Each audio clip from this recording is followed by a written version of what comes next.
जय माई की। जय माँ कामाख्या। क्या आपके घर में अचानक कलह बढ़ गई है?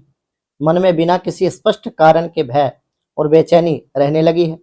बार बार डरावने सपने आते हैं, काम आपके बनते बनते रुक जाते हैं, या आपको ऐसा महसूस होता है जैसे घर का वातावरण अचानक भारी और नकारात्मक हो गया है?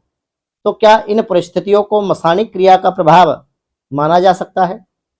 आज के इस वीडियो में हम इसी रहस्यमयी विषय को लोक मान्यताओं, तांत्रिक परंपराओं और व्यवहारिक दृष्टिकोण से समझने का प्रयास करेंगे।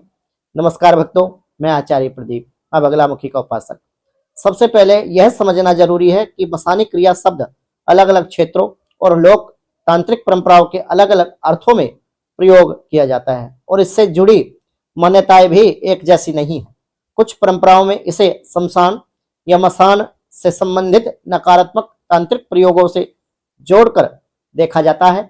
लोक मान्यताओं में अचानक अत्यधिक भय, लगातार बेचैनी, डरावने सपने, घर में बिना कारण तनाव, लड़ाई झगड़ा, क्लेश, परिवार में विवाद, काम धंधे में बार बार बाधाएं या जीवन में लगातार परेशानियों को कभी कभी ऐसी क्रियाओं से जोड़ दिया जाता है। लेकिन यहाँ सबसे महत्वपूर्ण बात हमें समझना जरूरी है कि केवल इन लक्षणों के आधार पर यह निश्चित रूप से नहीं कहा जा सकता कि किसी व्यक्ति के ऊपर मसानिक क्रिया की गई है। उदाहरण के लिए डरावने सपने, तनाव, नींद की कमी या मानसिक दबाव के कारण भी आ सकते हैं।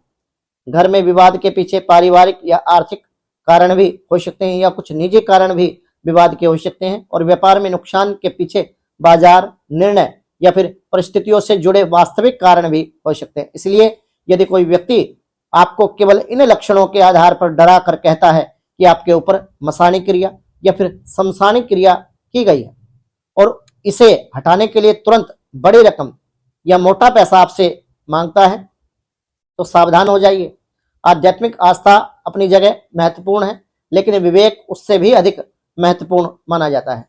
भारतीय आध्यात्मिक परंपरा में भगवान शिव, महामृत्युंजय मंत्र, हनुमान उपासना, नरसिंह उपासना, दुर्गा साधना और सात्विक पूजा पाठ जैसी साधनाओं को श्रद्धा और मानसिक स्थिरता के लिए किया जाता है। लेकिन किसी भी विशेष तांत्रिक प्रयोग को बिना योग्य गुरु के मार्गदर्शन के स्वयं करना उचित नहीं। यदि आपको अपने घर में, अपने जीवन में, अपने परिवार में किसी सदस्य को या फिर स्वयं आपको भय, नींद की समस्या, बेचैनी या स्वास्थ्य संबंधी परेशानी अपने घर में महसूस हो रही है, तो आध्यात्मिक उपायों के साथ साथ आपको वास्तविक और स्वास्थ्य संबंधी कारणों की भी जांच करा लेनी चाहिए। याद रखिए, हर डरावना सपना मसानिक क्रिया नहीं है, हर बाधा तांत्रिक क्रिया नहीं है और हर परेशानी के पीछे कोई अदृश्य शक्ति भी नहीं हो सकती। यह आवश्यक नहीं, सच्ची साधना व्यक्ति के भीतर भय नहीं बल्कि विवेक और संयम, श्रद्धा एवं आत्मविश्वास की वृद्धि कराती। यदि आप तंत्र, मंत्र साधना, बगलामुखी उपासना या फिर किसी भी 10 महाविद्या में एक महाविद्या की